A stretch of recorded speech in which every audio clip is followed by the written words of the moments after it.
selamat pagi adik-adik. Hari ini pasti adik-adik berbahagia kan? Walaupun kita tidak bisa berkumpul bersama, pasti berbahagia. Sebelum kita mulai, kita nyanyi yuk, Adalah Sukacita di Hatiku.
Kita sebelum mengawali semuanya, kita berdoa dulu ya.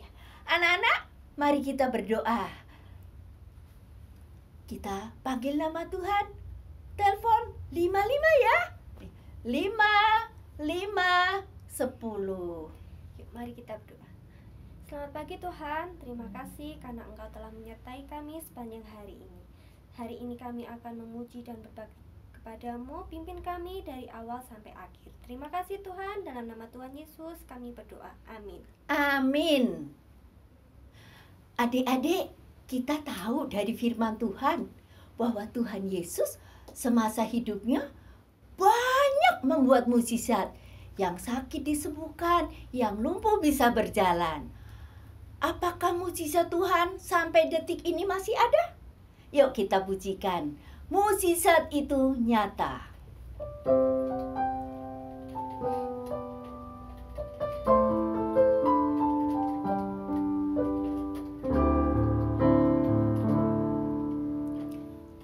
Berbatas kuasa-Mu, Tuhan.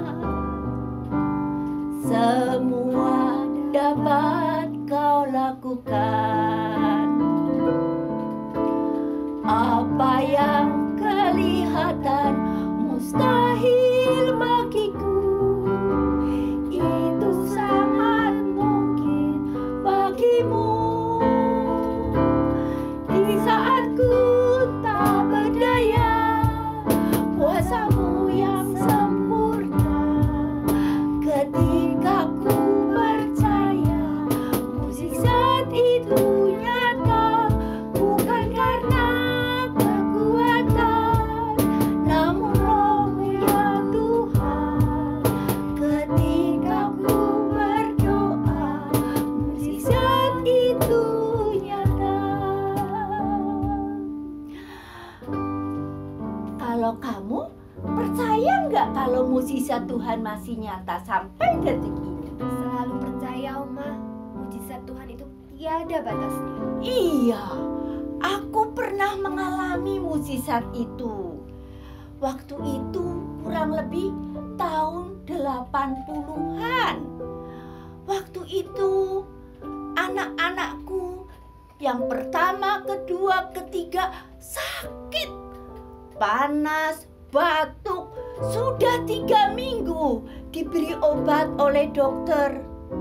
Ternyata anak-anakku belum sembuh. Lalu di dalam keputusasaanku, aku memandang Tuhan Yesus. Aku berdoa dengan sungguh-sungguh, Tuhan akan menyembuhkan anak-anakku.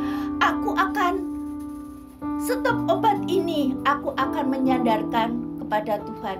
Karena sudah 3 minggu anakku yang namanya Yosua, Iman, dan Henok tidak ada kemajuan.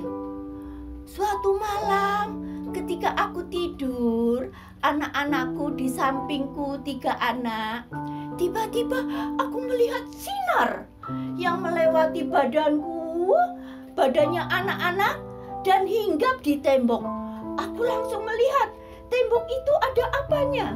Ternyata sinar yang besar itu hinggap di salib Tuhan Yesus. Anak-anak, puji Tuhan, besoknya benar-benar anakku Henok, Iman, dan Yosua sembuh. Itulah anak-anak, berimanlah kepada Tuhan Yesus, karena mukjizatnya itu nyata dari dahulu, sekarang, sampai selama-lamanya. Yuk kita pujikan sekali lagi, mukjizat itu nyata. Atas kuasa-Mu Tuhan, semua dapat Kau lakukan. Apa yang kelihatan mustahil bagiku, itu sangat mungkin bagimu. Di saat ku tak berdaya, kuasa-Mu yang sempurna. Ketika ku percaya, mukjizat itu nyata, bukan karena kekuatan, namun Roh-Mu ya Tuhan. Ketika ku berdoa, mukjizat itu nyata. Anak-anak, mari kita satukan hati, kita berdoa untuk mendengarkan firman Tuhan. Mari kita berdoa. Tuhan, terima kasih melalui pujian yang kami pujikan, iman kami tumbuh. Kami percaya bahwa mukjizat Tuhan itu nyata dari dahulu, sekarang, sampai selamanya. Tuhan, kami ingin mendengarkan firman-Mu, firman yang akan menumbuhkan iman kami kepadamu. Kiranya Tuhan mempersiapkan dan kuasai hati kami untuk mendengarkan firman Tuhan dengan sungguh-sungguh, dan berkati guru kami, urapi dengan kuasa-Mu, sehingga firman-Mu benar-benar meneguhkan iman kami. Di dalam nama Tuhan Yesus Kristus kami berdoa dan mengucap syukur. Haleluya. Amin.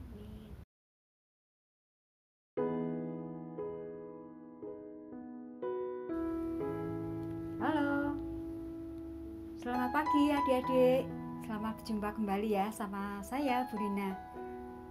Firman Tuhan kali ini, adik-adik masih bisa mendengar ya adik-adik ya, puji Tuhan. Adik-adik pasti sering lihat pengemis ya di jalan, atau mungkin di pasar, atau mungkin di mana tempat ya. Biasanya kalau pengemis itu kan wajahnya sudah kotor, kondisinya sudah bau dan lain sebagainya ya adik-adik. Jarang orang mau mendekat ya, biasanya pengemis atau mungkin orang yang di jalanan seperti itu ya. Adik-adik bisa lihat ya adik-adik ya, video berikut ini ya. Kita udah lihat ya video tadi ya adik-adik.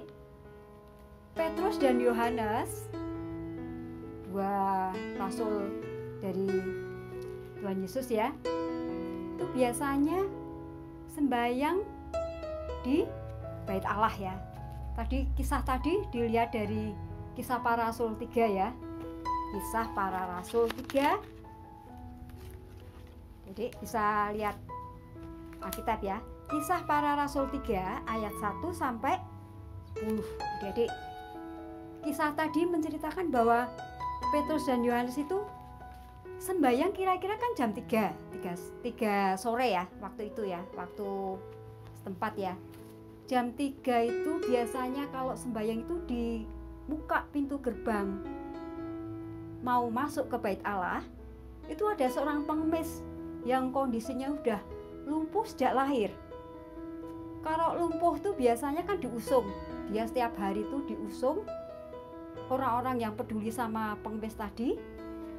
Tapi kondisinya sudah memprihatinkan ya. Sudah lumpuh, nggak punya apa-apa, nggak punya sanak saudara mungkin ya adik-adik ya. Dia sehari-hari cuma apa biasanya? Mengemis, minta sedekah kepada orang yang mau masuk ke Bait Allah.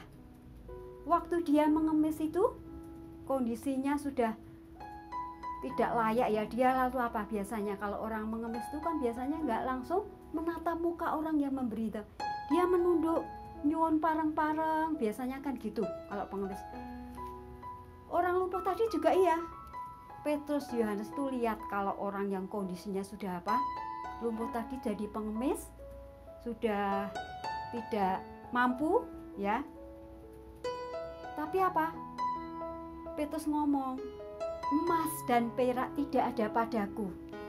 Dia ngomong dia tidak punya, kondisinya tidak punya uang, tidak bawa uang yang banyak ya. Tapi apa? Aku hanya punya Yesus gitu. Jadi dia apa? Minta tolong sama pengemis tadi untuk tangannya diangkat, dipegang. Lalu apa adik-adik? Orang yang lumpuh tadi, pengemis tadi bisa berjalan dalam nama Yesus. Doa yang diucapkan oleh Petrus itu ada di tadi ya, Kisah Rasul 3 tadi ya, ada di ayat ini adik-adik. Ada di ayat 6.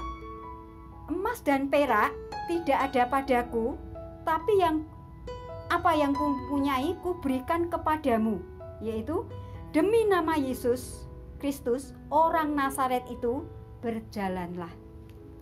Jadi doa yang diucapkan oleh Petrus kepada pengemis tadi dalam kuasa nama Yesus, kuasa doa yang menyembuhkan.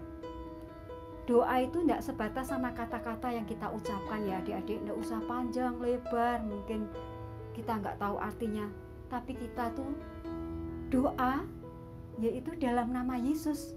Dalam nama Yesus, jangan doa dalam nama Yesus itu dijadikan, istilahnya dijadikan mantra atau dijadikan dalam nama Yesus sembuh gitu, enggak.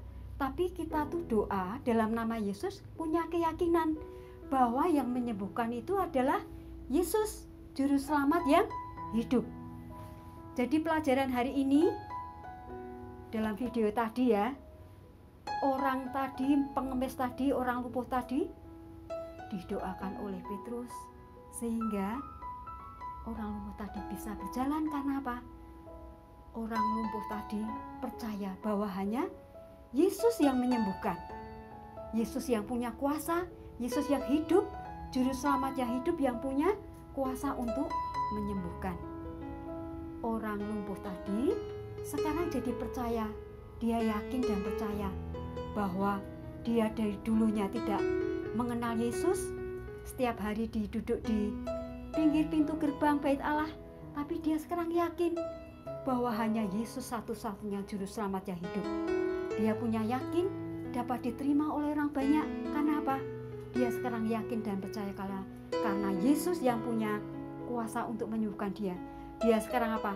Bisa berjalan, bisa berdiri dan melompat karena kuasa Yesus yang menyembuhkan.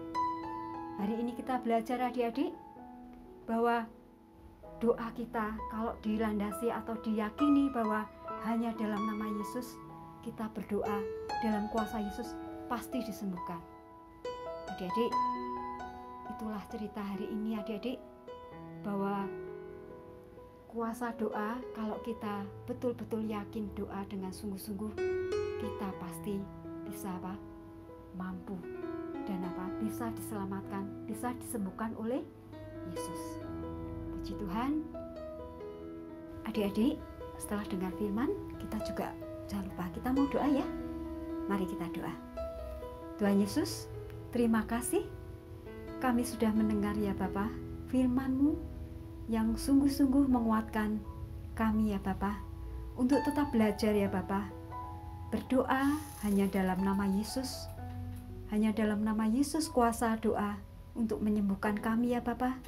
Mungkin kami berdoa untuk teman-teman kami, atau saudara kami, atau orang lain yang mungkin tidak kami tahu ya Bapa. Kalau mereka dalam keadaan sakit, keadaan menderita, keadaan susah ya Tuhan, kami juga berdoa mereka dekat maupun jauh ya Tuhan. Tuhan, kami juga belajar ya Bapa untuk semakin mengerti bahwa hanya dalam nama Yesus kuasa doa ya Bapa menyembuhkan untuk kami sendiri ya Bapa. Mungkin kami sedang di rumah masalah, mungkin kami sedang gak enak badan, atau mungkin sedang jatuh sakit ya Tuhan. Kami juga untuk berdoa untuk diri kami supaya kami juga merasa sehat di tengah kondisi pandemi COVID ini yang belum berakhir ya Bapa. Tuhan, terima kasih ya Tuhan untuk hari ini, untuk doa kami. Dalam nama Tuhan Yesus kami berdoa dan mengucap syukur. Amin.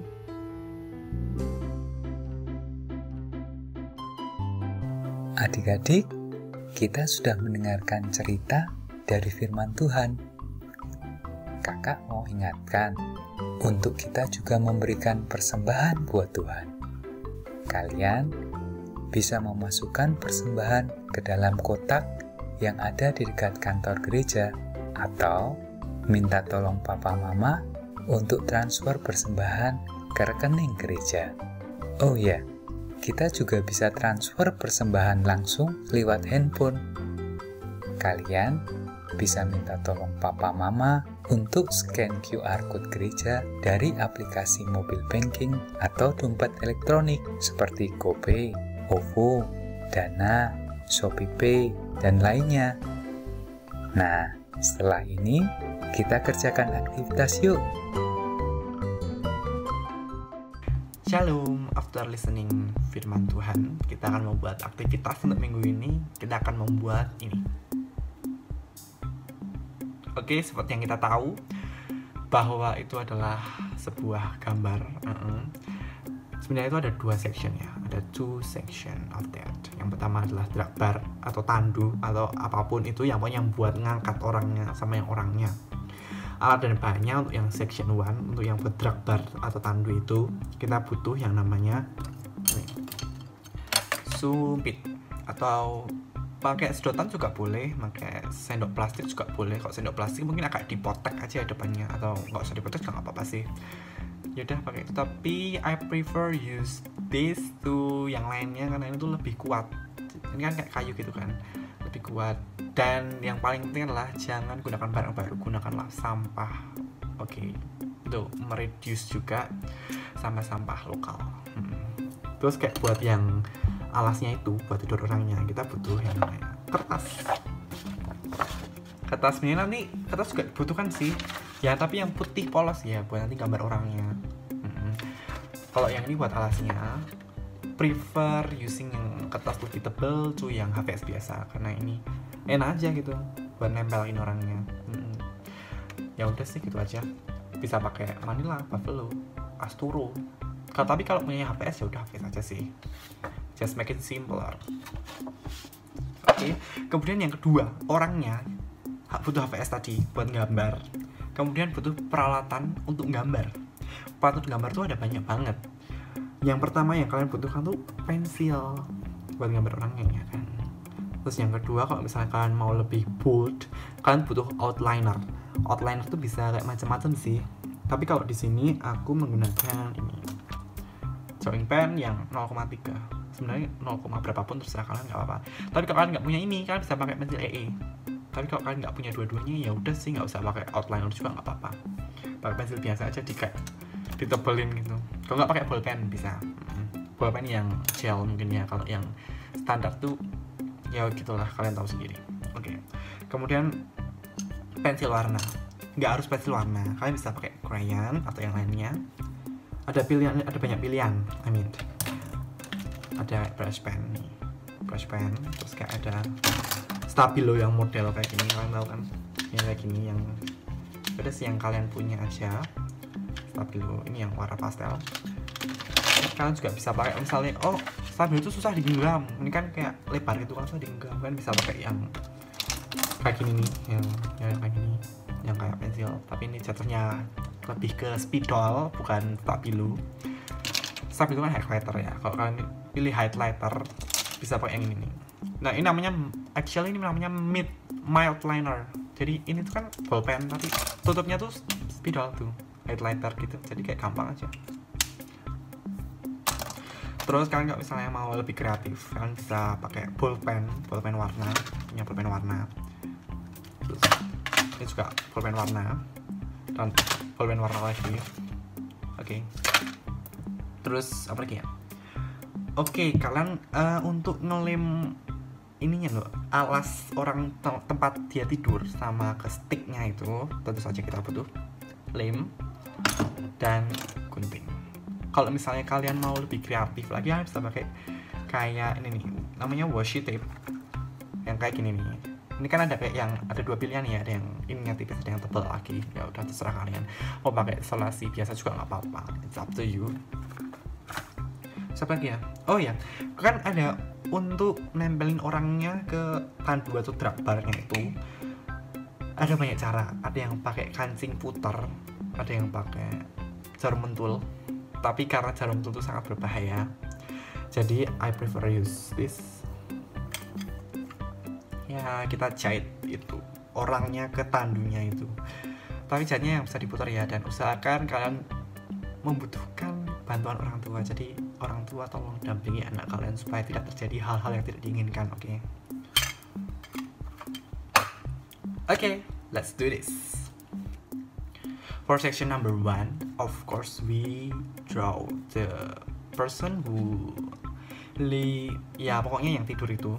Kita butuh kertas. Yang pertama kita gambar sketsanya. Sebenarnya itu nggak usah sama-sama kayak gambar yang tadi.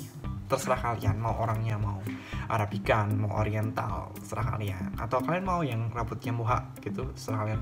Oh, aku yang prefer rambutnya panjang. Oke. Oh, aku mau yang kayak anime aja deh. Oke, nggak apa-apa. Yang penting gambar orangnya dan kalian bisa melakukan itu dengan mudah. Just make it enjoy. Oke.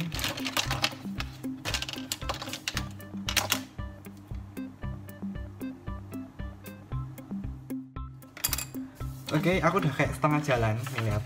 Nih, kelihatan kan? Ya, ini. Nih lihat. Oke. Kalian bisa terusin sendiri sampai until finish, sampai selesai. Ya, ini aku udah selesai gambar. Ya. Iya, mirip-mirip lah. Meskipun warnanya nggak mirip ya. Kalau aku di sini pakai vermilion and yellow, and ini beardnya pakai black. Tapi ya udahlah. Kreativitas kalian aja mau buatnya seperti apa. Kalau aku sih kayak gini aja cukup. Sekarang kita ke section number 2, membuat drakbar tandu. Kalau itu tandu yang itu sumpit, nih punya sumpit. Ini buat kayak gininya gitu kan.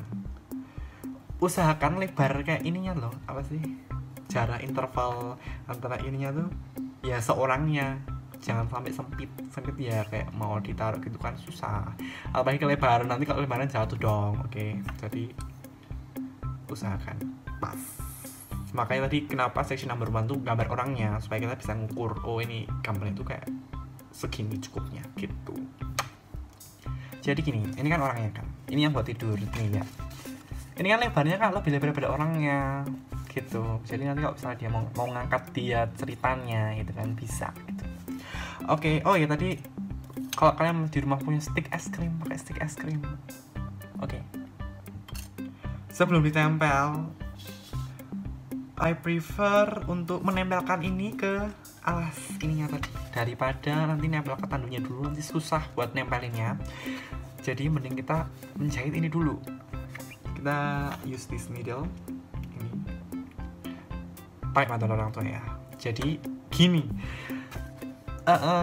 Supaya ini bisa dirotasikan, supaya ini bisa diputar, kita harus memiliki titik poros. Titik porosnya itu biasanya itu di tengah-tengah sih. Dia kalau misal teori dia pakai titik berat, titik, ya itulah titik di tengah-tengah. Biar dia nanti porosnya gini.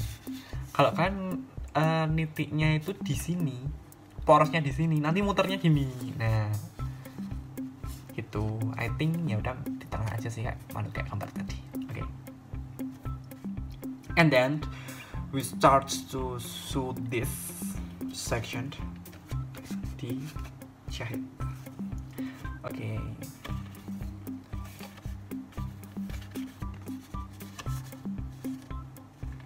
Oh iya, usahakan ininya kayak berulang-ulang kali ya, supaya nggak lolos gitu. Dan kenapa tadi pakai yang tebal, yaitu supaya nggak lolos. Oke. Jadi butuh 1 kali nujlep aja udah cukup ternyata. Nih, tadi aku muterin ininya tuh 3 kali, jadi bulatnya tuh agak besar. 1 kali aja cukup. Ya udah 1 kali aja, terus ini di tali segel lagi gitu loh, biar benangnya tuh nggak copot.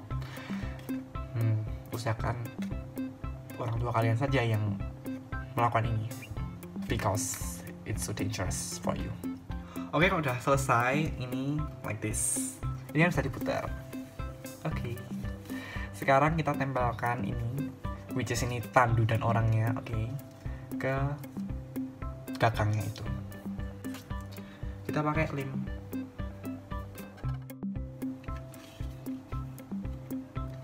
Oke, ini udah aku tempel, jadi kayak gini ya. Terus ini tinggal finishing. Jadi kalian mau finishing pakai apa gitu boleh. Ngelemnya ini nggak pakai lem juga apa-apa. Kalian misalnya mau pakai washi tape tadi yang colorful, so pretty, yang kayak ini nih, nggak apa, dipakai aja di pinggir-pinggirannya. Ini kan juga warnanya kayak orange gitu kan. Kalian bisa pakai washi tape yang more soft gitu, kayak pink atau blue gitu kan. Ini kan kayak matching banget gitu, sama ininya juga matching. Jadi buatlah kreativitas kalian sesuai dengan kalian inginkan. Oke, ini setelah aku finishing jadinya kayak gini, cuman aku tambahin washi tape biru. Sebenarnya kreativitas kalian tuh terserah sih. Kalian kalau misalnya drapernya yang kayak alasnya ini mau dianyam dulu, bisa pakai yang ini kan tadi ada yang, nah misalnya kalian orange sama pink, kita bisa anyam gitu kan, selang-suling orange pink gitu kan, tampaknya bagus ya, so pretty gitu.